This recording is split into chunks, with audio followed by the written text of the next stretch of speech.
Shalom, saudara yang dikasihi oleh Tuhan Yesus Kristus. Senang sekali rasanya kita bisa berjumpa kembali. Pada hari ini kita akan merenungkan firman Tuhan yang berjudul Menjaga Perkataan. Mazmur 141 ayat 3 berkata demikian. Awasilah mulutku ya Tuhan, berjagalah pada pintu bibirku. Saya ulangi, awasilah mulutku ya Tuhan, berjagalah pada pintu bibirku. Saudara, fenomena kehidupan sekarang ini menunjukkan kepada kita bahwa orang saat ini lebih mudah berbicara daripada mendengarkan. Dan tidak sedikit orang berbicara tanpa berpikir terlebih dahulu, yang berakibat luka atau kepahitan bagi orang-orang yang mendengar perkataan mereka. Orang zaman sekarang juga dengan mudahnya melontarkan komentar, baik secara langsung ataupun tidak langsung. Secara tidak langsung mereka biasanya menggunakan postingan yang ada di media sosial. Nah saudara, Yakobus pasal 1 ayat 19 berkata, "Hai saudara-saudara yang kukasihi, ingatlah hal ini. Setiap orang hendaklah cepat untuk mendengar, tetapi lambat untuk berkata-kata, dan juga lambat untuk marah." Seorang penulis Kristen yang bernama Michael L. Brown berkata bahwa setiap orang Kristen seyogyanya memiliki filter di bibir mereka. Filter yang dimaksud adalah saringan supaya perkataan yang keluar dari bibir orang Kristen itu tidak sembarangan, tetapi perkataan yang bersifat konstruktif atau membangun, bukan destruktif. Sebagaimana dikatakan pemazmur tadi di dalam Mazmur 141 ayat 3, dia meminta Tuhan yang mengawasi, bahkan dia meminta Tuhan berdiri di pintu bibirnya. Supaya apa? Supaya Tuhan berjaga-jaga dan Tuhan yang mengawal perkataan yang keluar dari bibirnya. Dari sini kita belajar bahwa firman Tuhan mengajarkan kepada kita, penting bagi kita orang Kristen untuk menjaga perkataan kita.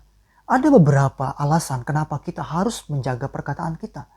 Pada kesempatan ini kita akan merenungkan satu bagian saja. Kenapa kita harus menjaga perkataan kita?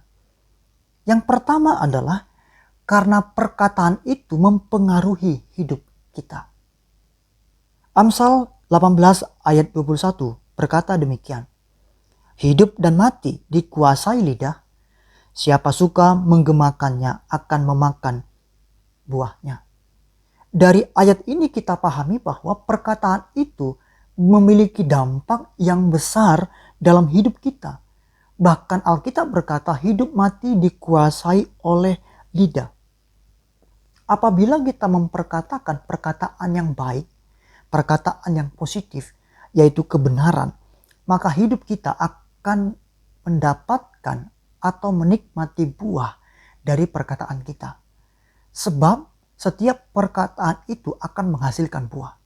Perkataan yang baik akan menghasilkan buah yang baik, dan perkataan yang tidak baik akan menghasilkan buah yang tidak baik. Amsal pasal 13 ayat 2 bagian A menegaskan demikian. Dari buah mulutnya seseorang akan makan yang baik. Saya ulangi, dari buah mulutnya seseorang akan makan yang baik. Bahkan 1 Petrus 3 ayat 10 menegaskan bahwa siapa yang mau mencintai hidup dan mau melihat hari-hari baik, ia harus menjaga lidahnya terhadap yang jahat dan bibirnya terhadap ucapan-ucapan yang menipu. Petrus mengatakan bahwa siapa yang mau mencintai hidup dan melihat atau mendapatkan hari-hari yang baik dalam hidupnya, maka ia harus menjaga lidahnya terhadap yang jahat dan bibirnya terhadap ucapan-ucapan yang menipu. Saudara, kita seringkali mendengar bahwa apa yang kita katakan adalah doa. Mungkin itu ada benarnya.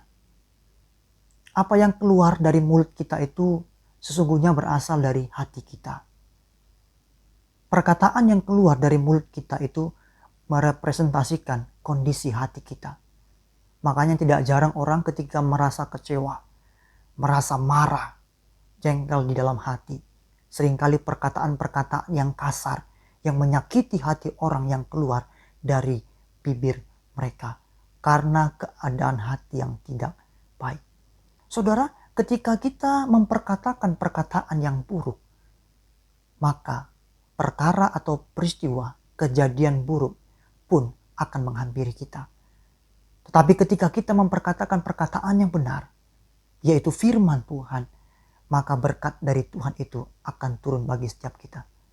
Berkat tidak hanya berbicara tentang materi atau hal-hal jasmania, tetapi berkat lebih penting berbicara tentang sukacita, damai sejahtera dari Tuhan Yesus Kristus.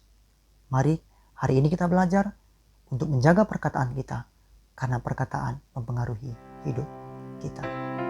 Tuhan Yesus memberkati.